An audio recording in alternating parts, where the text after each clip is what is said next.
So the big guy, Mr. 10%, President Biden, scheduled to meet with Bibi in New York at UN General Assembly confab on Wednesday. National Security Advisor Jake from the State Department said that the two leaders would discuss a range of bilateral and regional issues focused on the shared democratic values between the United States and Israel. Blah blah blah blah blah blah blah blah blah blah blah blah blah blah blah. What they should be discussing, and I hope that BB puts it to Biden in no uncertain terms, is among other things the Iran nuclear deal that the Biden administration still seems to want to forge, But they haven't. ironically, against the backdrop of us paying, unfreezing billions of dollars in assets of enemies of the state, our state, America, in order to get a couple of hostages released last week. For more on this topic and others, we're pleased to be joined by Yinam Cohen. He's the Consul General of Israel to the Midwest. Consul General Cohen, thanks for joining us. Appreciate it. Good morning. Good to be with you. So, what is really going to be on the agenda when Bibi and Biden have a confab? I think there's going to be two major issues that would actually tackle one big opportunity that we have in the Middle East and one big challenge that's there in our region. The first one is the prospect to bring Saudi Arabia, probably the most important Arab country, into the Abraham Accords, into the circle of peace with Israel in the Middle East. The major challenge that they'll be discussing is how to counter Iran's malign activity, both regionally and globally. And so, give us perspective on the Abraham Accords that were negotiated under Trump. How impactful have they been on increasing peace and cooperation in the region? Tremendously impactful. Just last week, we celebrated 3 years to the Abraham Accords that brought peace between Israel and some of the most important Arab countries in the region, with the United Arab Emirates, with Morocco, with Bahrain. This has really changed the face of the Middle East in the sense that it created peace not just between the governments, between the institutions, but also between the peoples of the Middle East, between the Jewish people in Israel and the peoples of these Arab countries.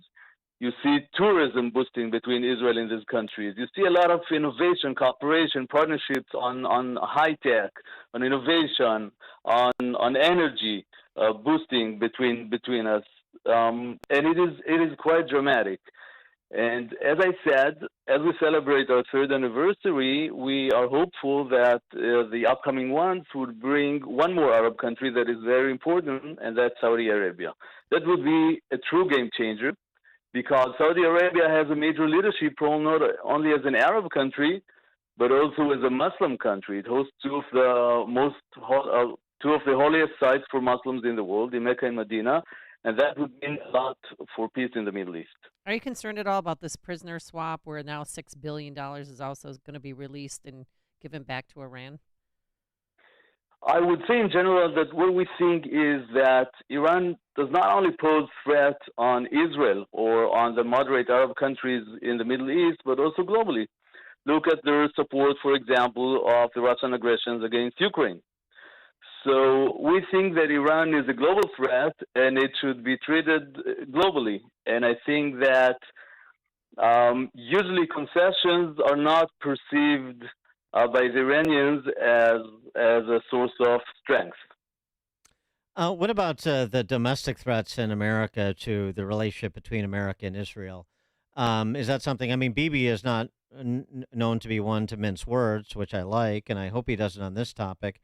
I'm talking specifically about the what I call them the Socialist Spice Girl Caucus. I guess they're called the Squad by Nancy Pelosi. I'm talking about the Rashida Tlaibs, the AOCs, the Ilhan Omars, who consistently engage in anti-Semitic rhetoric, who consistently refer to Israel as an apartheid state.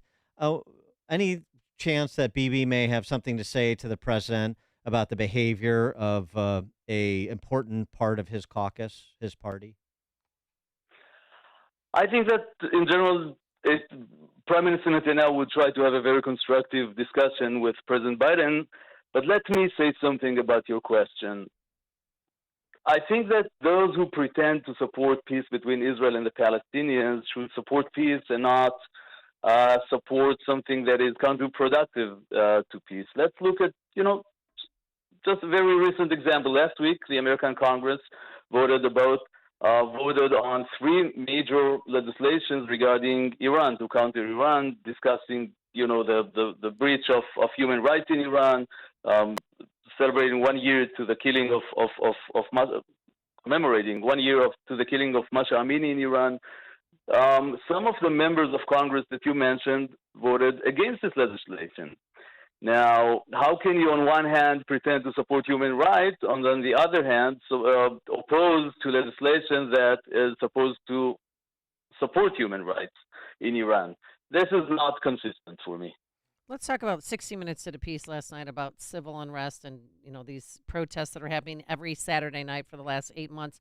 What exactly is Benjamin Netanyahu trying to change in the Constitution, in your country's Constitution?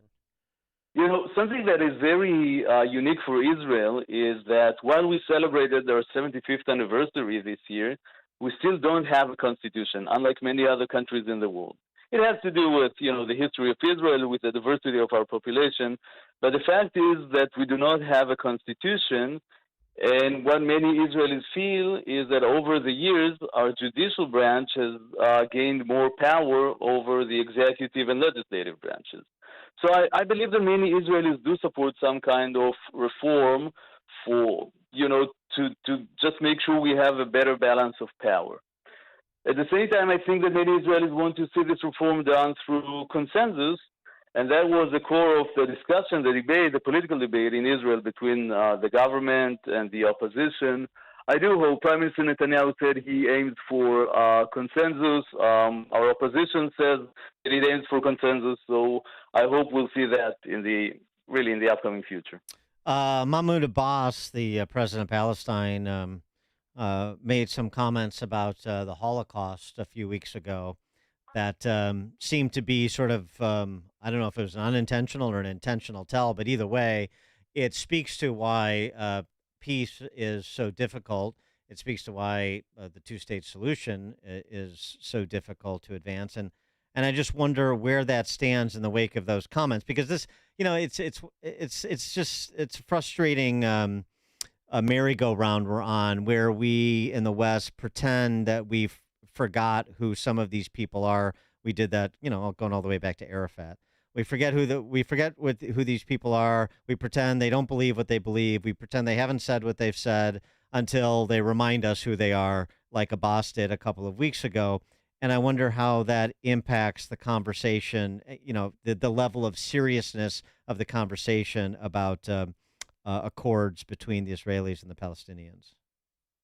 I think it has a dramatic impact, not only on the level of seriousness, but also on the level of trust of Israelis, about the possibility of having peace with the Palestinians. That was not the first time that President Abbas pronounced this way about the Holocaust, about Jews. He has quite a long history of that. And I have to tell you that while many Israelis are ready to make, very painful concessions for peace with the Palestinians, we need to make sure we have a partner on the other side. And right now, I'm not sure this is the case. And this is quite painful, I have to admit. One other question about the West, too, the sort of military readiness of the West. We've had a lot of conversations about this in the context of assisting Ukraine in the war to repel the Russians. And there was this piece in the Wall Street Journal over the weekend about the reduction in combat air fleet size for the UK and so Britain and France and Germany and Italy. So, important NATO partners. The decline in the size of the air fleets of these Western nations, including our own, is substantial. Now, part of that is technology is better and so on and so forth. But what we're also seeing is that, for example, in Britain, the Brits are wavering on buying 138 F-35s. They're only going to do half that right now, in part because they have to pinch pennies to underwrite the welfare states that they're they've conferred, that they've built in the West, that we've built in the West, because of course America has done the same thing, to a slightly lesser extent. But the diminished military capacity of Western nations, of NATO nations, how concerning is that to Israel? While I cannot comment on other countries' set of priorities, I think that Western democracies, if they want to remain democracies and if they want to counter other forces that are definitely not democracies, they have to have a credible power and credible reflection of power. And you get that by having substantial military force. This is what we believe in Israel. We live in a very tough neighborhood, and this is why we need a very, strong military, but also a strong reflection of power. And I think this is something that, especially today, is much needed among all Western democracies. He is Yinam Cohen. He's the Consul General of Israel to the Midwest. Consul General Cohen, thanks so much for joining us again. Appreciate it. It's been a pleasure. Thank you. Thank you. And he joined us on our turnkey.pro answer line. There's only one radio show in Chicago talking about today's biggest stories and telling you what they really mean.